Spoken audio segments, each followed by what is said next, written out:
So, good morning. So, ituloy natin yung discussion natin. Galing, di ba, sabi ko nga, putol yun dahil medyo mahaba itong discussion na to regarding septic tank and private disposal system. So, napag-usapan natin doon sa part 30 na it is consistent doon sa code saka sa sanitation code of the Philippines, DOH at saka sa DILG na ang septic tank is minimum of 2 compartments. So ang pag-usapan lang natin pagkakaiba doon sa minimum wet capacity. Sa code natin, it is mentioned that the inlet chamber ito is at least 2 cubic meters. Okay, the outlet chamber or the secondary chamber, hindi leaching yan, litsi kayo, kasi nga close na yan, sanitize, ibig sabihin close, walang sinasabing open, may leaching. Ito yung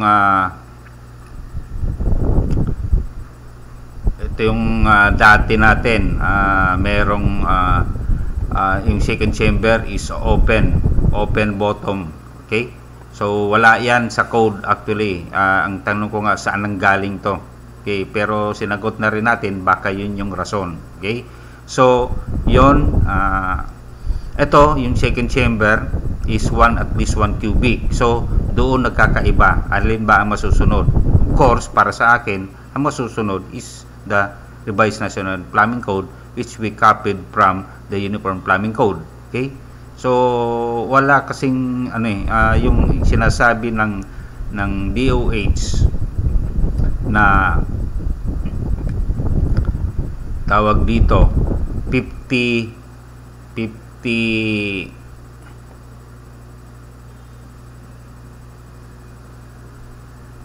yan, ito yung sabi ng DOH 50 gallons per capita per day. Okay, and minimum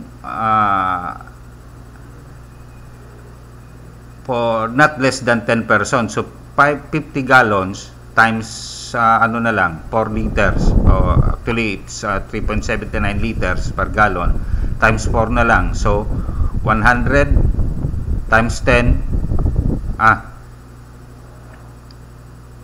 50 times 4 lan 200 times 10, so that is 2,000. Sorry 50 gallons. Okay, 50 gallons times 4 liters per gallon is ilan? That is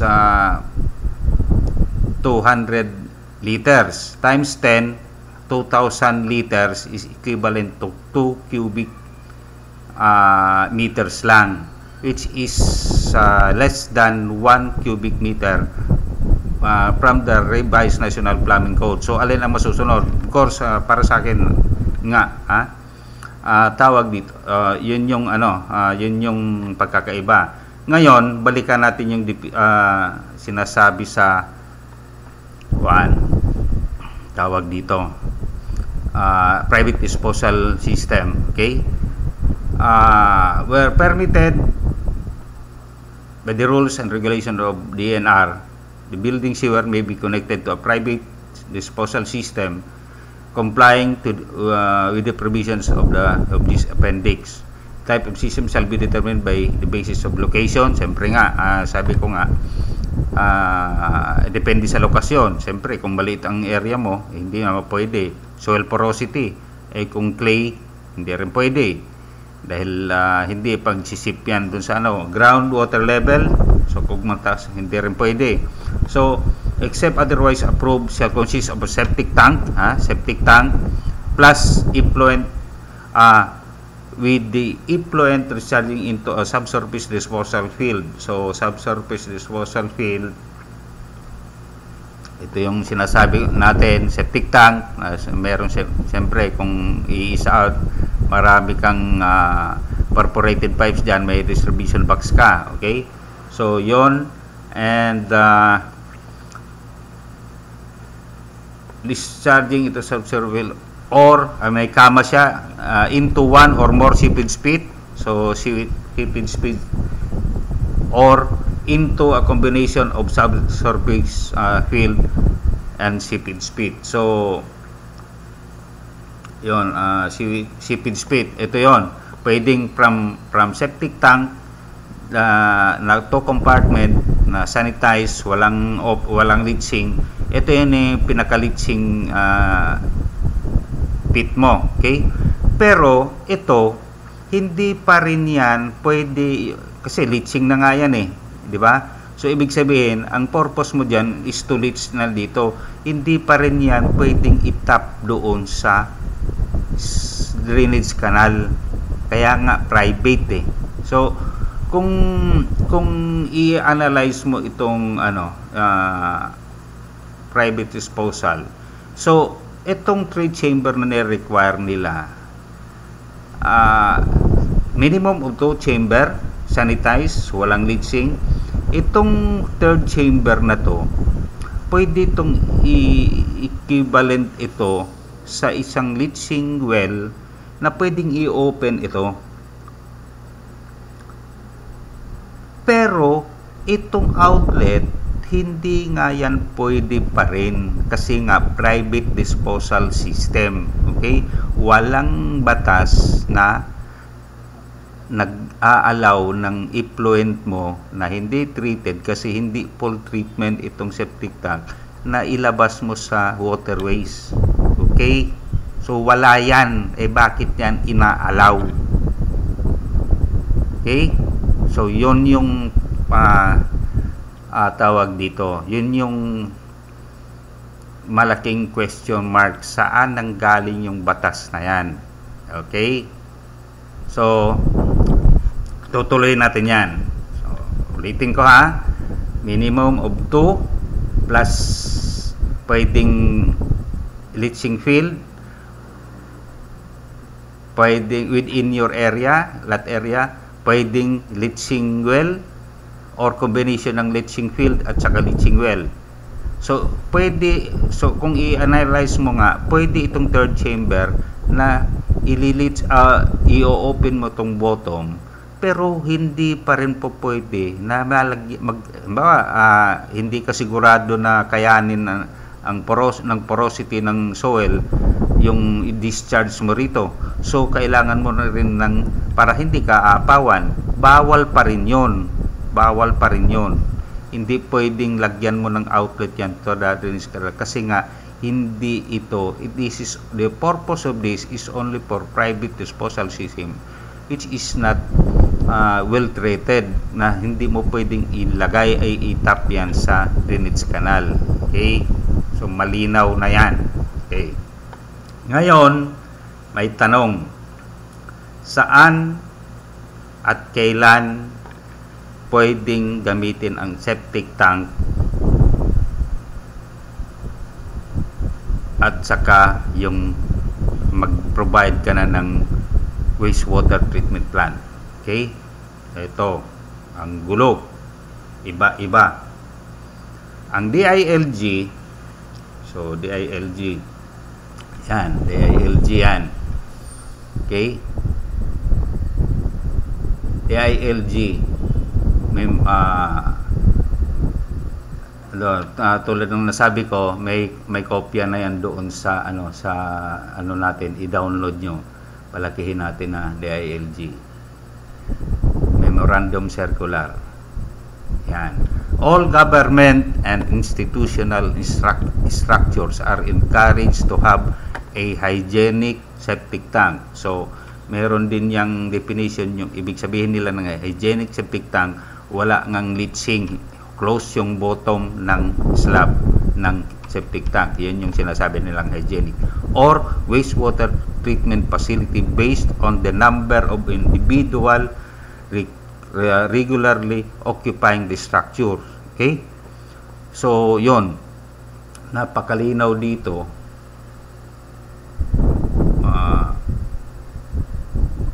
Pwede raw, medyo, yan, based on the numbers of individuals regularly occupying the structures, if there are 212, may butal pa, saan nakuha to, let's say na to, occupants or less, this structure shall have a hygienic septic tank, otherwise they are required to have a wastewater treatment facility. Okay? So, ibig sabihin nito, pagkakaintindi ko pwede kung 212 lang ang occupant. So, meaning, kung 212 yan, okay, ang sinasabi nila, maximum ang ano nila sa isang household is 5 occupants. So, 212 over 5. So, meaning, 212 over 5, ilang pamilya yan, ilang household yan, 42. Kung apartment yan, 42 units.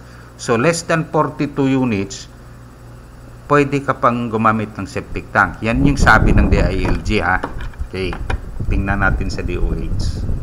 Ang gulo talaga. Ang DOH, ito naman ang sinasabi. Sinabi dito, yan, guidelines daw ng septic tank. Okay? Sabi dito, 50 gallons per person per day, then daily inflow of not less than 10 person. For more than, ito, hindi kasi to. Para malinaw. For more than 100 person, an advanced sewage treatment system shall be applied. Yun yung sinasabi nila. So, ibig sabihin, magkaiba na. Dito, 100 sa DOH na or less, pwede pa rin ang septic tank. Doon sa DOH naman, 212. Paano yon? Ganito ang magiging problema dyan. Once na gagawa ka ng plano, si architect gagawa ng plano, anong babasehan niya? Siyempre, para makatipid hanggat maaari, septic tank lang ang gamit. Okay? Ngayon, papa-approve niya sa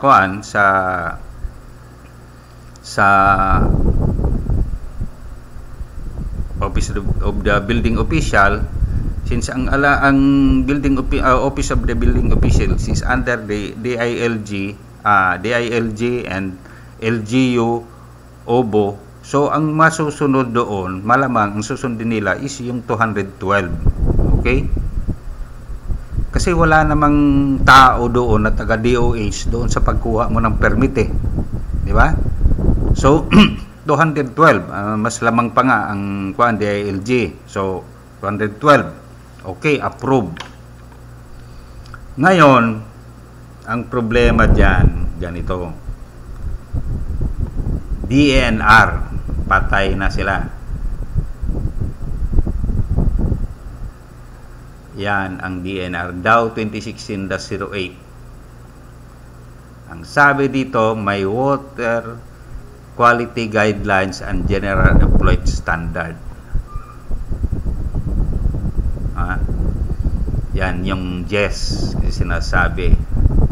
Merong sinasabi dito, the GES is or the general employment standard applies to all point of sources of pollution regardless of volume. Paano yon? Okay? Regardless of volume. The GES shall be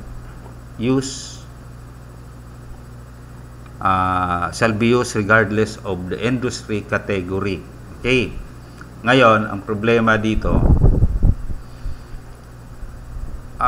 although hindi naman sakop ang private or household dito, Pero yung 212 at saka yung 100, ang karamihan na sa pool doon are apartments.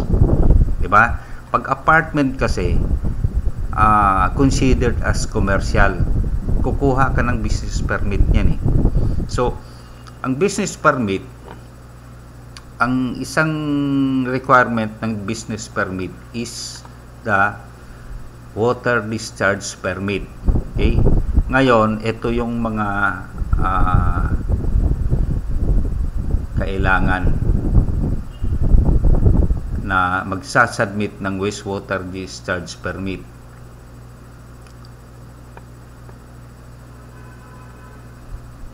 Okay.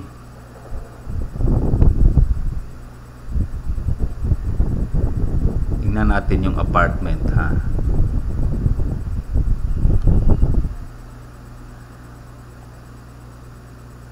Mining, manufacturing, product food, talagang kailangan yan.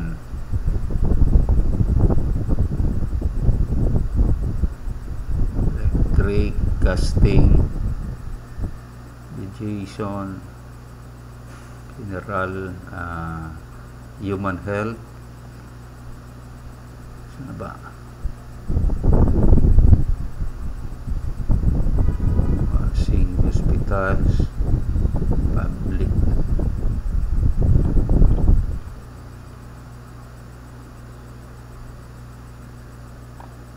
Accommodation and food.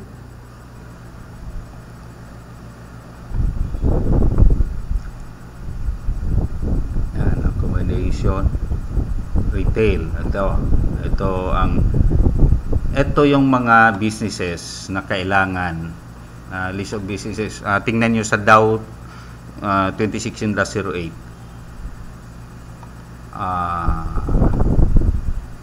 Yan, real estate activities. Okay? Kasi pag real estate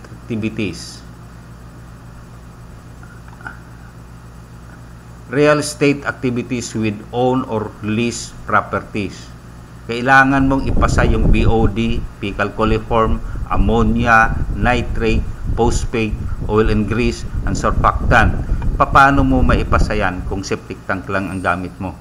Sa let's say 212, so 42 units na apartment mo, hindi yan papasa. Yan yung problema. Tapos na yung building kasi nakakuha ng permit sa building official, pero pagkuha ng business permit or mag-renew ng business permit, i-require sila ng DNR or iba ang DNR, nag-iikot yan, nagbibigay ng notice of violation. You have to submit your laboratory test result ng effluent mo na papasa sa BOD, fecal coliform, ammonia, nitrate, phosphate. Nako, napakahirap ipasa yan. So patay na. Ngayon, tapos na yung building, wala nang area na paglalagyan ng wastewater treatment. 10,000 per day ang multa niyan. So, yun yung malaking problema. Okay? Ngayon, so, yun na yun malinaw na magkaiba sila ng mga kalitsihan. Okay? 212, 100 occupants, and regardless of volume. Okay? So, yun. A household, walang problema. Pero ang problema pa rin sa household is, tama ba yung tinatap lang natin sa drainage canal yung effluent ng septic tank? Hindi rin, problema pa rin yon, di ba? Kasi walang batas na ganon. Ngayon, nagpalabas ang DOH. Itong 2019 lang. Kasi dati, ang tagal ko nang hinahanap ito. DOH. Okay.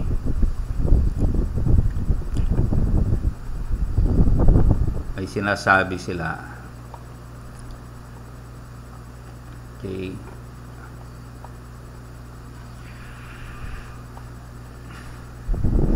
Alternative design septic system design, disposal fields, and sewage pit. Okay? Where a septic tank effluent disposal scheme is not available, the site must be suitable for subsurface disposal within the allotment boundaries for permissible alternative system. Okay? Alternative septic system design shall be used for new or replacement of septic system on difficult site condition where installation of a conventional septic tank and leaching field is not possible. Okay? So, yun yung nagbigay sila ng alternative. Some of the site condition factors that lead to or require these alternative designs are soil condition. Sinabi ko na yon. Very low percolation. Okay? Kasi hindi nga obra yan at aapawan ka rin yan. Okay? Soil is past percolation rate, such as sandy soil, hindi rin pala pwede yan. Okay? Rocky sites. So, building site condition site that lacks adequate space. So, hindi nga pwede rin yung inadequate ang area mo. Di ba? So, groundwater condition. So, sites are high groundwater table. So, hindi pwede. So, yung mga private disposal system natin, hindi pwede. So, paano ang gagawin natin? Okay? Ngayon, meron silang alternative na ginawa. Septic tank system design consideration computation. So, yun yung nilalagay nila computation, pero mali nga rin ito dahil 2 cubics lang minimum nila. Ewan ko kung saan nila nakuha yan. Okay? Ngayon, ito yung sinasabi nilang alternative.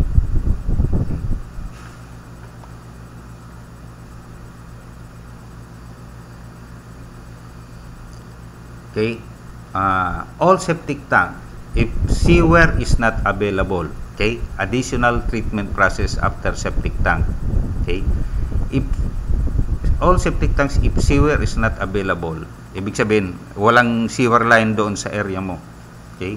And shall be connected to further treatment process. To complete the septic tank system, additional treatment process shall be applied. Okay? Subsurface disposal field, effluent filter, sand filter, and or disinfection system. Ngayon, ibig sabihin, kung wala, kung tawag dito, yung hindi nga po pwede yung tawag dito, yung sa conditions, site conditions, porosity, yung area mo maliit.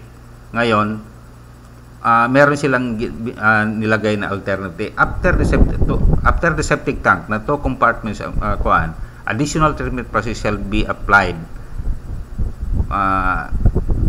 Either disposal field, okay? Hindi nga pwede yan. So, pwede na rin pala ang effluent filter or sand filter or disinfection system. Subsurface disposal field design. So, yan. Ito yung sinasabing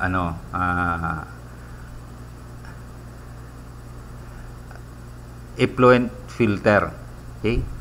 So, yan.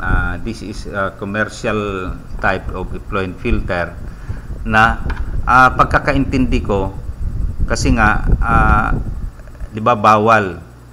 Pwede na itong effluent filter plus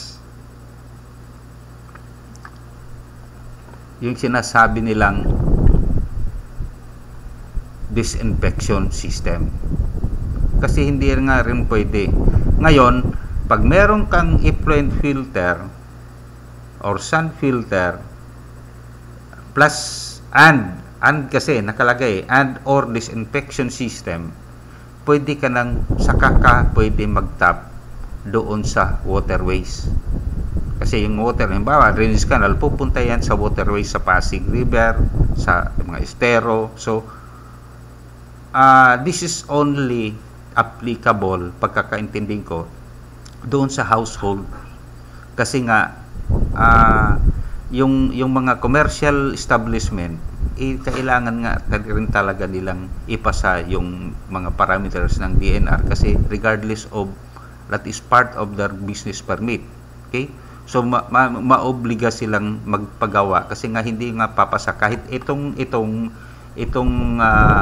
suggestion na additional septic tank ni DOH, hindi rin papasa ito kung talagang kailangang ipatest. Hindi rin papasa ito. Pero siguro, for consideration sa household, kasi hindi naman nila kayang gastusan yung wastewater treatment plant, acceptable na ito para sa households. So, yun. So, eto, septic tank, okay? Sana ba yan?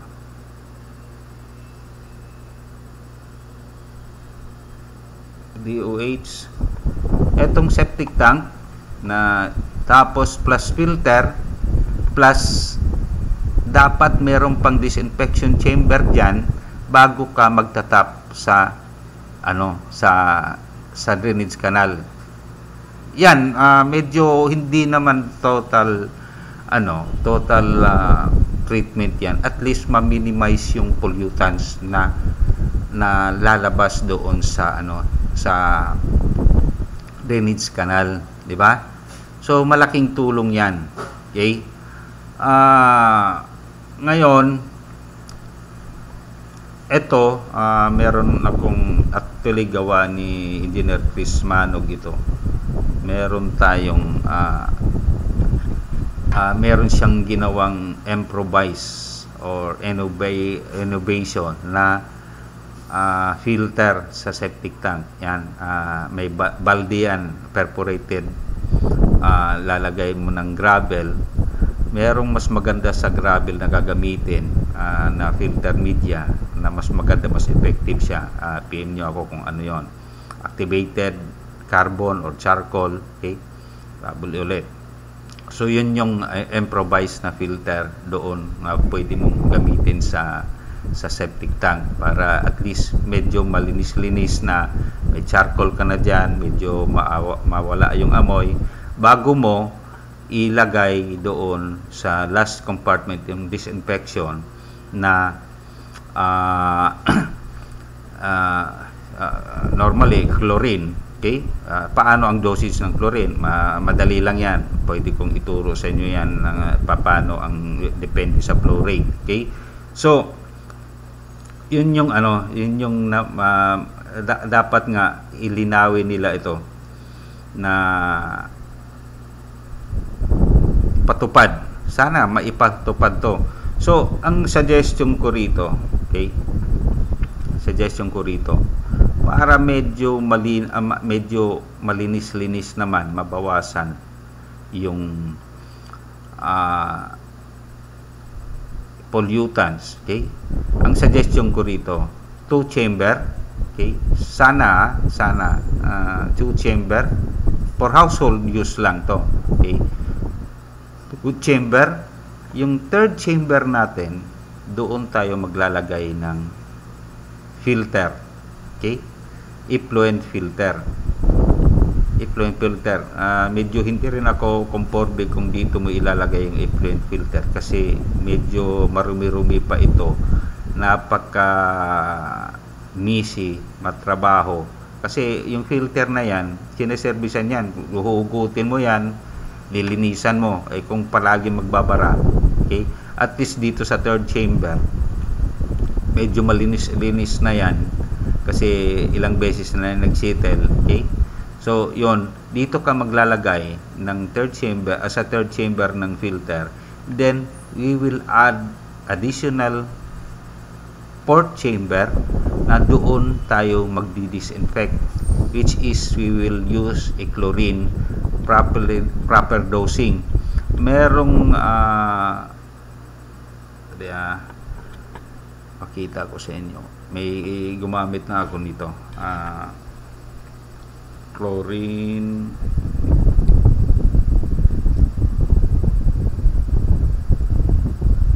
tablet.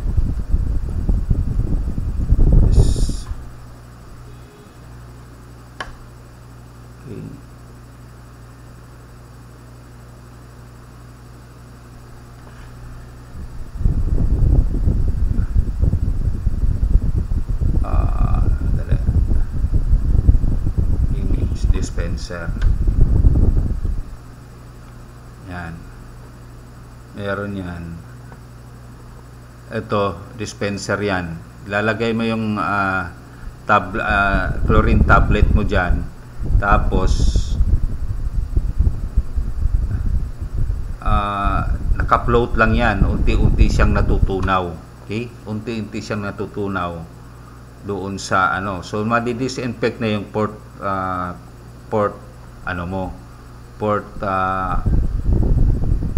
chamber mo, papunta na yan sa kanal. At least medyo malinaw na yan, disinfected na yan. Wag naman pasobra ng chlorine dahil hazardous din yan sa health. Okay? So dapat may tamang usage. Yun yung medyo malinaw sa tingin ko na nakakatulong. Hindi yung i-require kayo ng third chamber tapos doon din effluent dyan. Nasan yung bacteria niyan? Nandun pa rin, di ba? So, at saka wala nga sa batas, wala sa code. Sino nang nagpatupad nitong letse na to? Ha? Meron naman. So, yun yung suggestion ko. Sana makarating sa kinauukulan yung port chamber. Dito tayo maglalagay ng either wala pa akong nakikitang local distributor nito, yung effluent filter, septic tank filter. So pwede tayong mag-improvise, no problem, madali. Okay, improvise tayo, yan.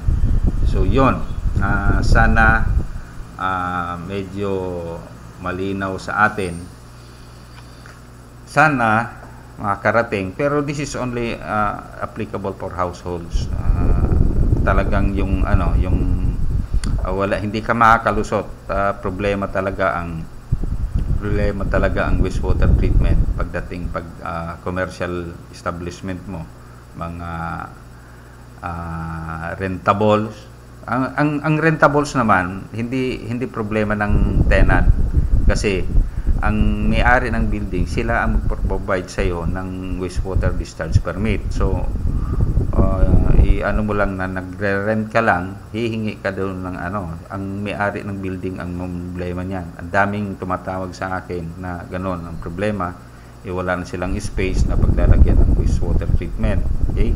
Septic tank, bagsak, sigurado 'yon. Okay? Sigurado 'yon, yung septic tank effluent lang. So, ang ulitin ko, ang tanong, sino yung saan nanggaling yung effluent ng septic tank na 3 chamber pwede nang itap doon sa drainage canal? Sino yung dyan? Pasimuno. Wala nga, ang tagal-tagal ko nang hinanap yan.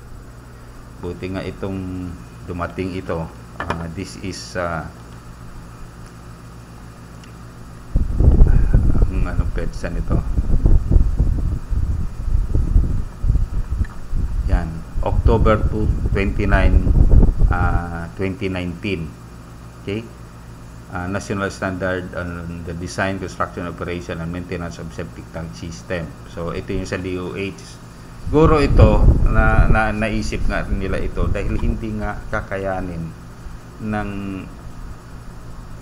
napaka-imposible yung papatupad yung nasa code natin. At saka yung ipatupad mo talaga yung wastewater treatment na ipapasa mo dapat yung what they call this daw 26-08. So napaka-imposible yun. So they ito yon, alternative sanitation technology. Ito yung sinasabi nilang makakasolve, at least ma-minimize yung pollutants na papasok doon sa drainage canal natin. So thank you. Sana malinaw at pwedeng mag-comment. Okay? Mag-comment tayo na ano yung observation natin dito. Sana makarating sa DILG, LGU, OBO, DOH, mag-usap-usap kayo kung ano talaga, DNR. Tapos sana pumasok din yung NAMPAP, author ng National Plumbing Code, Revised National Plumbing Code of the Philippines. And of course, the sanitary engineers, anong masasabi nyo rito? Kasi ang alam ko, meron din kayong Uniform Plumbing Code for sanitary engineers na kinopyan nyo lang din sa IAP mo, sa UPC. So ano yung nakalagay doon? Ano yung as sanitation in charge? Okay? Ano yung masasabi nyo rito? Okay? So yon, sana ma-solve para at least yung makatulong tayo to save the environment. Thank you. This is part 31. Thank you po.